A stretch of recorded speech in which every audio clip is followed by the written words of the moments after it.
Exhortation du vendredi. Quelles sont les caractéristiques de la communauté musulmane? أعوذ بالله من الشيطان الرجيم بسم الله الرحمن الرحيم الحمد لله والصلاة والسلام على رسول الله وعلى آله وصحبه أجمعين رب اشرح لي صدري ويسر لي أمري واحلل عقدة من لساني يفقهوا قولي. Bismillah ar-Rahman ar-Rahim, au nom de Dieu le clément, le miséricordieux, et que la paix et le salut soient sur notre noble prophète Mohammed, ainsi que sa famille et l'ensemble de ceux qui suivront le message de la miséricorde qu'il a apporté à l'humanité. Mes frères et sœurs, assalamu alaikum wa rahmatullahi wa barakatuh, que la paix soit sur vous, que Dieu vous bénisse, que Dieu vous protège en ce jour particulier de vendredi. Nous sommes toujours dans ces exhortations du vendredi qui ne sont à nouveau pas une khutbah, pas un discours. Alhamdulillah, on a recommencé dans beaucoup de mosquées aujourd'hui d'ailleurs le discours du vendredi. J'en ai moi-même un aujourd'hui à 14h30 dans notre mosquée, Inch'Allah Ta'ala. Mais j'essaie de garder le cap tant que possible avec vous et de garder ce petit moment du vendredi pour ceux et celles qui sont toujours privés de ce moment, parce que leur mosquée locale n'est pas encore ouverte, ou peut-être parce qu'ils habitent tout simplement dans un milieu où il n'y a pas de mosquée, donc sont toujours privés de ce moment particulier. Donc l'idée est de savoir à ce moment du Jumu'ah, un peu plus tôt maintenant évidemment, mais il y a une largesse même dans le temps du Jumu'ah de toute façon, et ce n'est qu'une exhortation ici, se retrouver, relier nos cœurs, invoquer notre Seigneur, être avec lui, fadhkuruni adhkurkum, évoquez-moi, je vous évoquerai. Quelle plus belle chose que cela. Et à chaque fois que nous évoquons Dieu, comme nous le savons, les anges viennent, ils s'asseyent avec nous, ils aiment écouter ce que l'on dit, et pendant que nous évoquons notre Seigneur, que nos cœurs sont connectés à lui, Dieu, dans sa grande miséricorde et sa bonté, est en train de nous évoquer auprès de lui. Quelle plus belle chose que cela finalement, et rien que cela est suffisant pour nous retrouver. Alors aujourd'hui, nous sommes toujours dans ces réflexions finalement sur les grands objectifs du message de l'islam. Et nous avions abordé d'abord le fait que l'islam cherche à établir, à développer un humain particulier, une personne qui se libère, qui s'émancipe, qui est connectée à Dieu, qui grandit, qui se développe intellectuellement, spirituellement, humainement parlant, qui est quelqu'un qui a un projet, qui a une vision du monde et qui cherche à apporter quelque chose d'utile à l'humanité. Ensuite, on a parlé de la famille. Comment cette famille est le lien entre deux individus justement, comment elle cherche à nous permettre de nous rapprocher de Dieu au quotidien en cheminant à deux vers Dieu au sein du couple, comment elle est le lieu idéal de l'éducation, de la transmission des valeurs, etc. Et aujourd'hui, nous allons aborder la notion de la communauté. Quelle communauté cherche à produire le message coranique et le modèle prophétique? Car l'islam en tant que message n'interpelle pas uniquement des individus. Et si l'individu est la base évidemment, il ne doit pas rester enfermé sur lui-même dans une vision individualiste du monde, mais il est quelqu'un qui se réforme lui-même, qui cherche à tendre vers Dieu, pas pour s'isoler et s'enfuir des réalités du monde, mais au contraire pour mieux grandir, pour mieux s'améliorer, pour fonder un foyer et puis pour fonder également une communauté. Alors nous allons réfléchir tout d'abord dans un premier temps sur le pourquoi une communauté. Pourquoi est-ce que finalement, dans une religion comme la nôtre, qui insiste tellement sur le fait qu'il n'y ait pas d'intermédiaire entre moi et Dieu, que c'est entre moi et lui, que je peux être seul dans ma chambre et me convertir à l'islam, que la norme c'est justement cette relation directe entre moi et lui, pourquoi il y a cette importance d'une communauté? Et pourquoi seul finalement je ne peux pas réellement bien cheminer? D'abord, la communauté est importante parce que nous allons nous aider à cheminer. Si certes le but premier est que chacun d'entre nous aille vers Dieu, et nous savons que chacun d'entre nous se retrouvera seul devant Dieu, et chacun d'entre eux arrivera devant Dieu seul le jour de la résurrection. Mais s'il y a cette posture où nous serons seuls devant Dieu le jour de la résurrection, il y a cette vie ici-bas où dans notre unité, dans notre solidarité, dans notre fraternité, nous allons nous aider mutuellement à bien nous retrouver devant Dieu lorsque nous serons devant l'examen final. Et donc il y a cette unité finalement, ce soutien spirituel. Mon frère, ma sœur, dans la foi, m'aide à grandir, m'aide à évoluer. Et dans Surat Al-Asr, on nous rappelle que toute l'humanité est en perdition,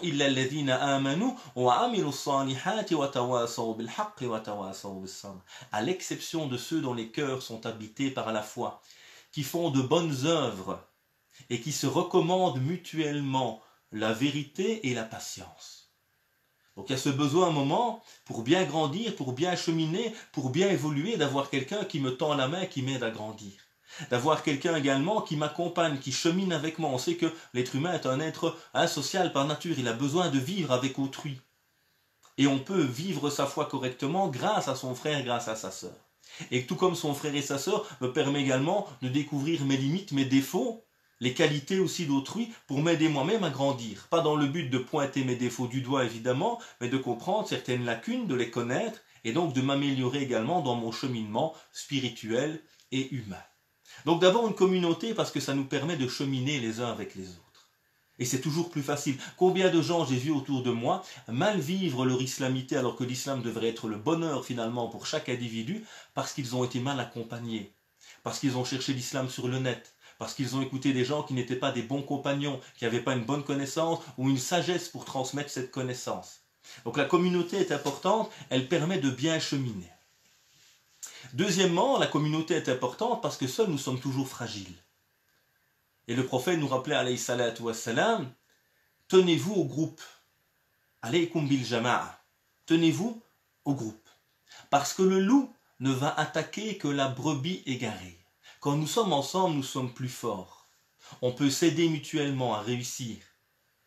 Quand je suis seul, je suis fragile. Et donc la communauté également me permet de me renforcer, de mieux concrétiser les objectifs que je me suis fixés. Pourquoi une communauté encore? Parce que nous sommes tous différents avec des qualités différentes, avec des limites différentes et un potentiel différent. Et c'est en nous unissant qu'on peut construire ensemble quelque chose de beau et de grand.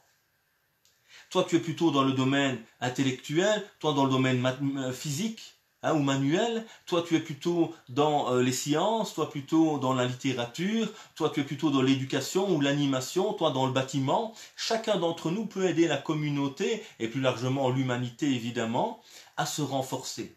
Chacun apporte sa petite pierre à l'édifice et nous nous complétons mutuellement. Alors que seul, je ne peux évidemment avoir toutes ces qualités. Donc il y a l'importance ici de la complémentarité. On voit comment à l'époque du prophète, alayhi salatu wassalam, chaque compagnon avait une mission bien particulière. Bilal faisait l'adhan, l'appel à la prière, qu'elle avait une belle voix. Mu'adh ibn Jabal était le connaisseur, l'érudit dans les choses à faire ou à ne pas faire. Ubay était le récitateur du Coran en particulier, etc. Chacun avait, Khalid était le leader militaire des musulmans. Chacun avait été placé à la bonne place par le prophète, alayhi salatu wassalam, parce que chacun d'entre nous est une pièce du puzzle qui permet à celui-ci de se construire. Il y a donc avec cette complémentarité évidemment le soutien. Wa ta'awanu 'alal birri wat taqwa. Entraidez-vous à la bonté et à la piété. Entraidez-vous mutuellement. Il y a cette unité qui va être là. Cette force dans la collectivité, dans la communauté qui va nous aider à nous renforcer. Moi, j'ai bien réussi mes études, je vais aider mes petits frères, mes petites sœurs à réussir leurs études en soutenant l'école de devoir locale. Moi, alhamdoulilah, j'ai bien réussi au niveau du commerce, je vais aider financièrement d'autres à s'en sortir. Et ainsi de suite. Chacun va pouvoir aider. Moi, Dieu m'a donné du temps, je vais donner ce temps, donner ce sourire, donner cette main à celui qui en a besoin au quotidien. Chacun pourra apporter finalement sa pierre à l'édifice et créer la solidarité au cœur de celle-ci.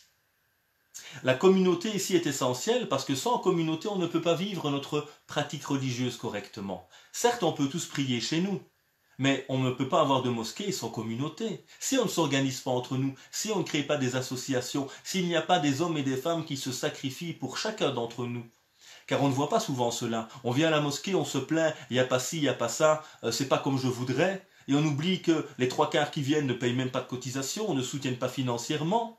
On oublie qu'il y a derrière cela des gens qui sont des bénévoles, dans leur immense majorité des bénévoles, qui donnent de leur temps après le boulot pour permettre à chacun d'entre nous de venir finalement à la mosquée. Et donc s'il n'y a pas de communauté organisée, il ne peut y avoir de lieu de culte, il ne peut y avoir de cours d'arabe, il ne peut y avoir de cours de religion organisés dans les mosquées, il ne peut y avoir de mouvements de jeunesse, d'écoles de devoirs, tout ce que les mosquées proposent également, de solidarité sociale dans les quartiers paupérisés.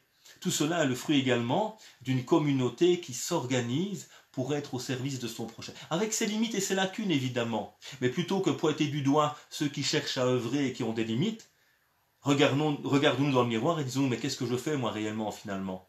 je critique ceci, cela ou ces lacunes, mais si chacun d'entre nous, si chaque personne qui vient à la mosquée donnait juste 1 heure ou 2 heures de son temps par semaine, wallahi, on pourrait changer tous les quartiers. Mais les 3/4, on vient, on consomme, et puis en plus on critique. Que Dieu nous permette d'être des gens utiles, actifs, et pas simplement des gens qui critiquons sans œuvrer. Alors cette communauté également, c'est celle qui va permettre finalement d'essayer de traduire les belles valeurs de l'islam dans la réalité de la société. L'islam nous appelle à la miséricorde, et c'est en s'unissant les uns les autres, en se donnant la main les uns les autres, qu'on pourra essayer de créer un projet au service de la solidarité, de la miséricorde, de la justice, de l'éducation. Tout seul, j'arrive pas à faire tout cela. Même si j'arrive à faire des bonnes choses, ce sera dans un domaine peut-être. Par contre, en s'unissant, on pourra être ceux qui essayons de représenter les belles valeurs universelles du message dans la réalité locale. Cette communauté aussi, quand elle s'organise, elle va pouvoir aussi défendre ses droits. Car, vous le savez, nous sommes dans une société de droits et de devoirs, mais c'est une société également dans laquelle, notamment les minorités religieuses, comme les musulmans, ont besoin de défendre leurs droits. Et on le voit souvent autour de nous, comment il y a malheureusement, même dans des écoles supérieures aujourd'hui, l'incapacité d'admettre la différence au sein de l'école. Et donc on va exclure notamment des jeunes filles, alors qu'elles ne font que pratiquer leur liberté, qui est reconnue notamment par toutes les conventions des droits de l'homme. Et donc il y a ce besoin de s'organiser et de se spécialiser peut-être au sein de la communauté justement, avec des organes qui vont s'occuper d'éducation, de mouvements de jeunesse, du culte, de la défense des droits des musulmans. Donc c'est en s'unissant également qu'on est plus fort et que notre voix peut être entendue évidemment. Ne serait-ce qu'avoir des cimetières aujourd'hui.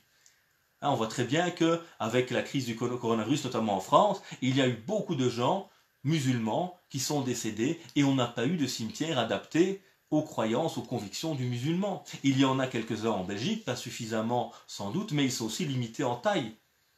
Et donc il y a besoin aussi toujours de s'organiser, et ça se fait par le groupe et par la communauté, Inch'Allah, pour être plus fort et pour que notre voix soit entendue. Et à nouveau, s'il y a des limites et des lacunes, car il y en a évidemment, ce n'est pas en pointant du doigt ou en critiquant, c'est en se mobilisant chacun et chacune avec nos qualités qu'on pourra faire changer les choses, Inch'Allah ta'ala.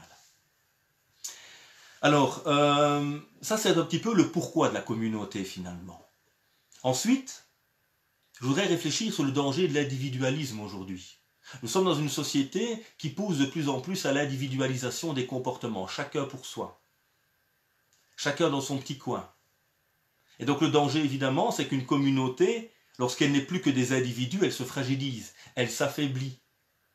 Et là, à un moment, on a difficile sans même à grandir, à avancer, à défendre mes droits légitimes, à avoir quelqu'un qui me tend la main, parce que c'est chacun pour soi. Donc il faut vraiment faire attention avec nos modes de vie contemporains à ce danger finalement du chacun pour soi qui va nuire à la communauté et même à l'humanité de manière plus générale évidemment.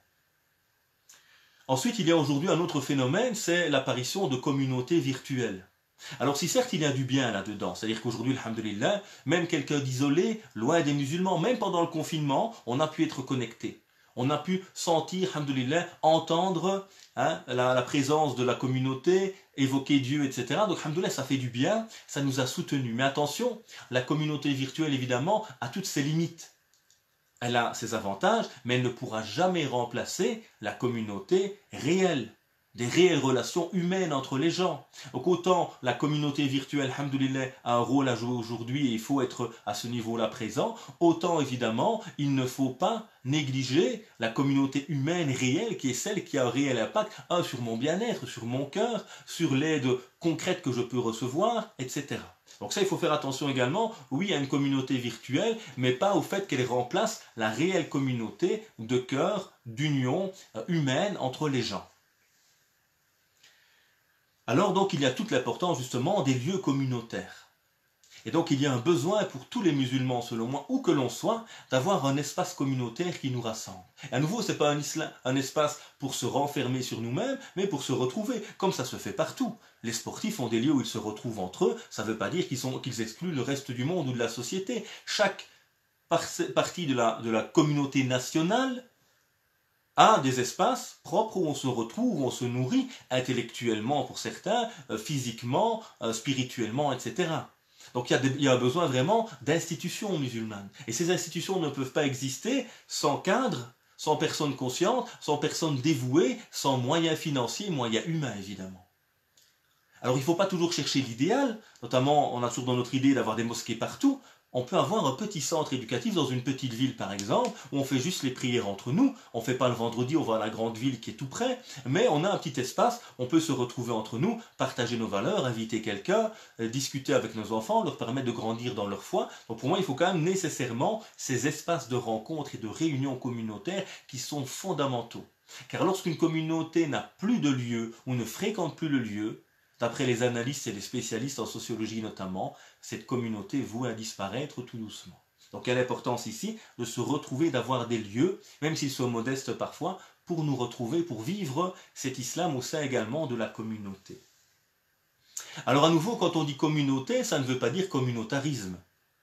Quand on appelle à être une communauté, ça ne veut pas dire qu'on ne pense qu'à soi, qu'on est fermé aux autres et qu'il n'y a que nos intérêts qui comptent. Ça veut dire qu'on a des éléments qui nous rassemblent, qui sont singuliers, notre foi notamment, mais qui ne nous referment pas sur le monde, puisque ces éléments qui nous unissent, nous rassemblent également avec énormément de gens, croyants ou non croyants d'ailleurs.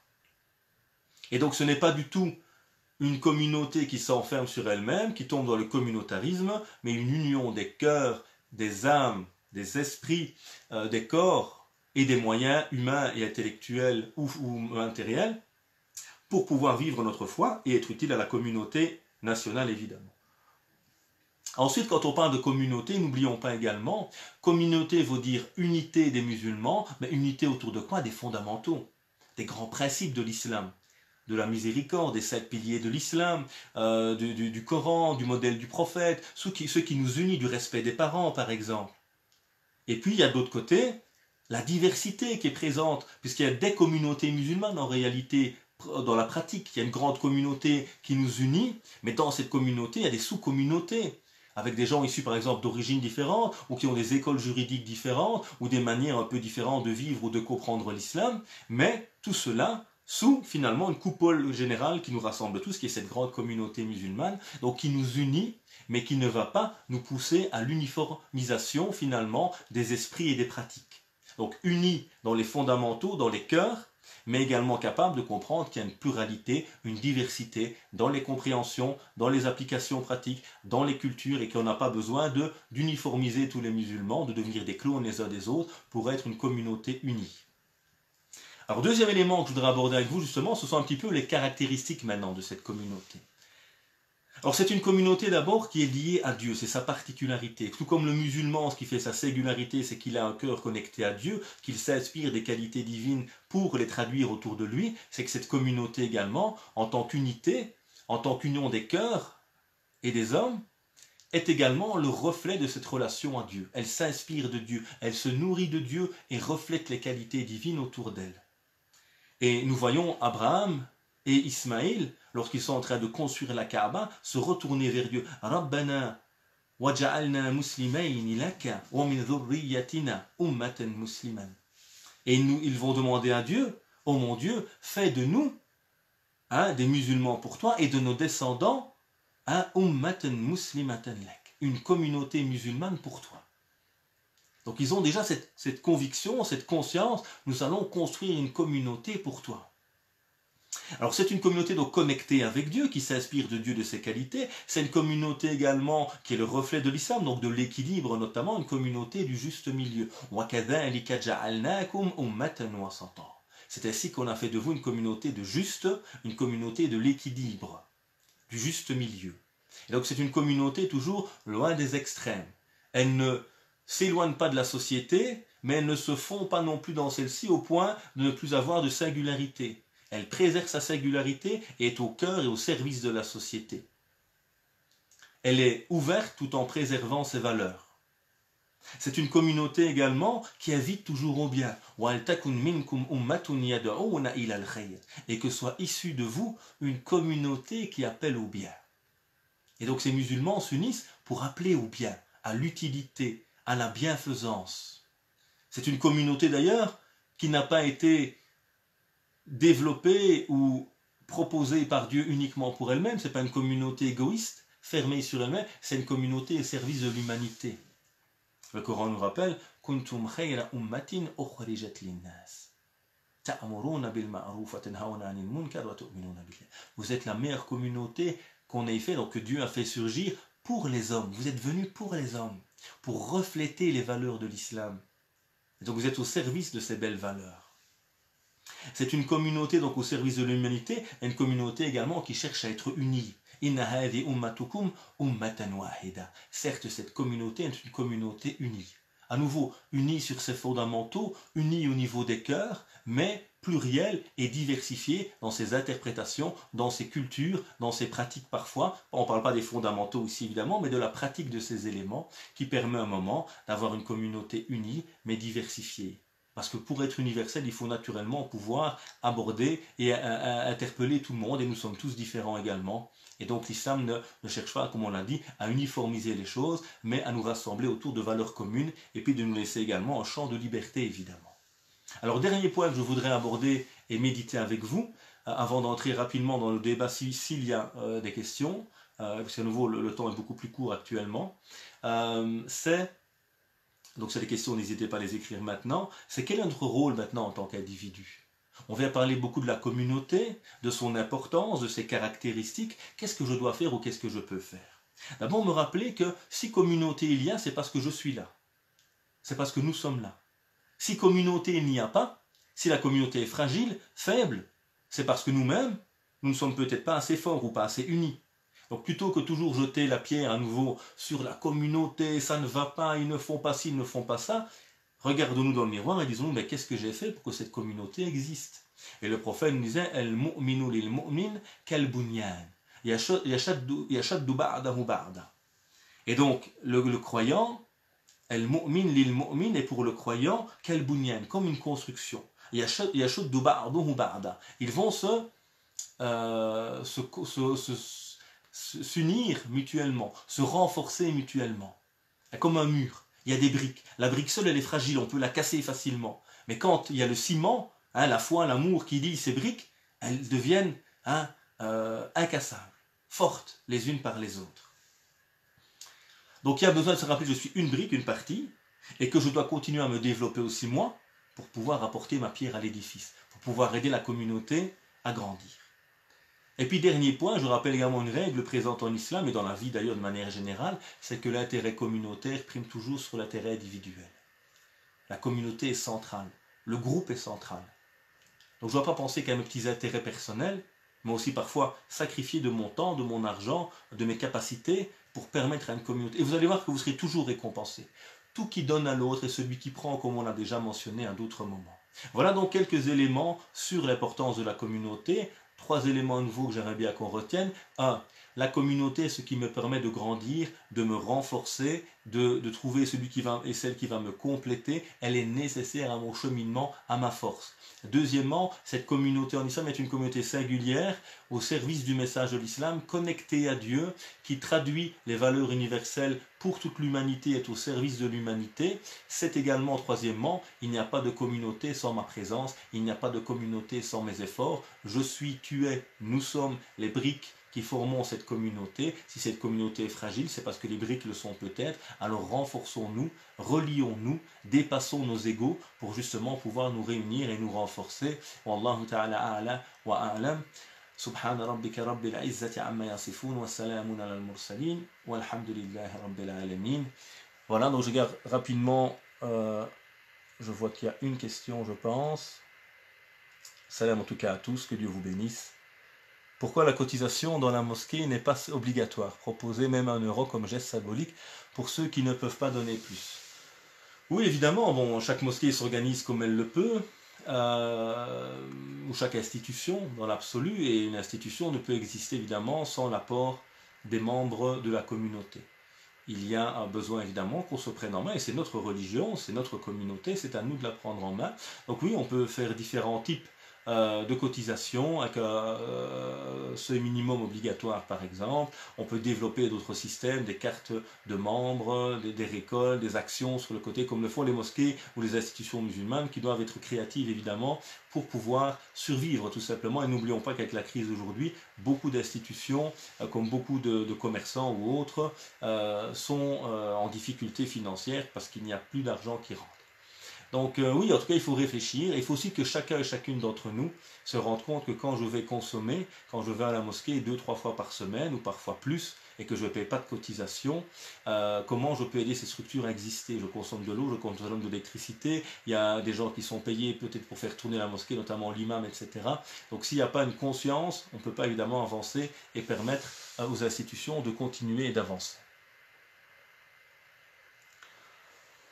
Voilà, puis Dieu nous permettre d'être conscients, de nous rassembler les uns les autres, d'unir nos cœurs, d'accepter nos différences, mais de rester unis les uns avec les autres, qui nous permettent de former cette communauté du juste milieu, une communauté au service de l'humanité, qui appelle au bien, qui recommande le convenable et qui réprouve le blâmable. Que Dieu réforme nos cœurs, réforme nos esprits, qu'il préserve nos familles, qu'il préserve notre descendance, qu'il répande sa miséricorde et sa justice sur l'humanité. Oh mon Dieu, accorde-nous belle part ici-bas et belle part dans l'au-delà et préserve-nous du châtiment. Oh mon Dieu, accorde-nous ton amour et l'amour de ceux que tu aimes et les voies et les chemins qui nous mènent à ton amour. Subhana rabbika rabbil izzati amma yasifun wa salamun ala mursalin walhamdulillahi rabbil alamin. Que Dieu vous bénisse. Bon vendredi encore à vous et à très bientôt, Inch'Allah.